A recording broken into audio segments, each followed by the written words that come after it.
Hi folks, how are you today? I wanted to do a little update on my Scamp camper that I've had for about 4 years now. We've probably put 12,000 miles on it. We've traveled to Florida a few times from Maryland. We started to go out west, but then I was having health problems at the time, so we didn't get to finish that trip. We made it as far as Illinois from Maryland. So what sort of things have I done to it over the 4 years? Not much, to be honest with you. The point of a camper for me is just to use it. I don't care what it looks like inside, other than it's clean and it's functional. There is one major thing I did to it. I made it so the rooftop air conditioner ran via wall thermostat so that it doesn't run constantly. The 13-foot Scamp's a small box, so having that air conditioner right above your head running constantly is very irritating. So I used the power relay and I connected it through a wall thermostat so it would turn the air conditioner on and off. So that was nice. Also, there's this big wood piece that you use when you make a bed.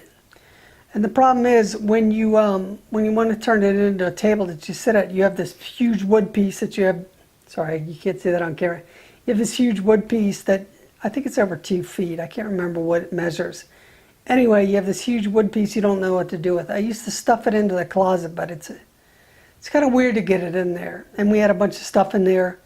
So this trip, it's laying up against it's leaned up against the refrigerator, and I bumped it with my foot or something, and it slammed over, and it busted the carbon monoxide detector, busted it off, so I have to get a new one of those. So when I came back, I took my my neighbor's table saw and I buzzed it right down the middle, and I put some piano hinges on so that it folds up now, and now I can store it in the closet next time we take a trip, and it's not going to be this ungainly piece of wood that's hanging out. So as far as repairs are concerned, I haven't done much besides the right side, passenger side wheel bearing. At first the seal blew, and so there was grease all over the axle. And the reason that seal blew is because the spring on the seal wasn't the whole way around, and it had fallen off, I guess, when they put the wheel on.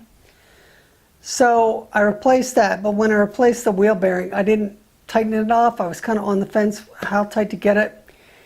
And I got it just tight enough, and there was a little bit of wobble in there. You could feel it move a little bit. And I think that was bad for the grease seal, because as you're driving down the road, the wheel could have been, or the axle could have been moving in and out of the grease seal, maybe stretched it out around. So anyway, I just replaced the bearing for the second time that I've had it since 2015. So this time I made it a little tighter, so hopefully it'll last.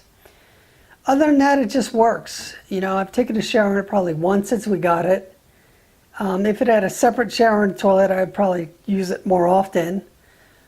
But I really like it. You know, it just works. I don't have to think about it much. Oh, I have had to replace a couple pop rivets. There were some leaks, I guess. I could never really find a leak, but I knew they had to leak in the rain.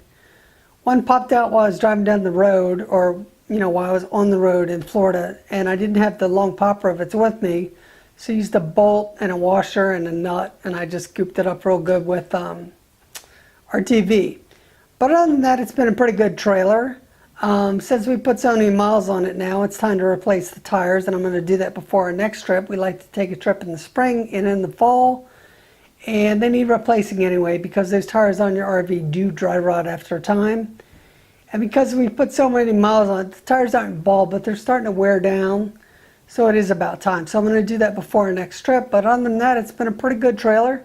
Haven't had many problems with it. Haven't had any water leaks as far as the plumbing's concerned. And it's a totally different trailer than the one we had before this. So I've really enjoyed it. So if we ever had the money, my next step would probably be an Airstream. I want the wider trailer. I would like to stick with fiberglass because they're less prone to leak, but they're kind of narrow and I want the more room to work with. So I'm thinking at least a 16-foot Airstream, maybe up to a 20-foot Airstream would be nice. So anyway, thanks for watching. I just wanted to do this quick video. Sorry I don't have the camper to show you. It's in storage right now, and it will be until we take our next trip. But thanks again for watching, and have a great Sunday.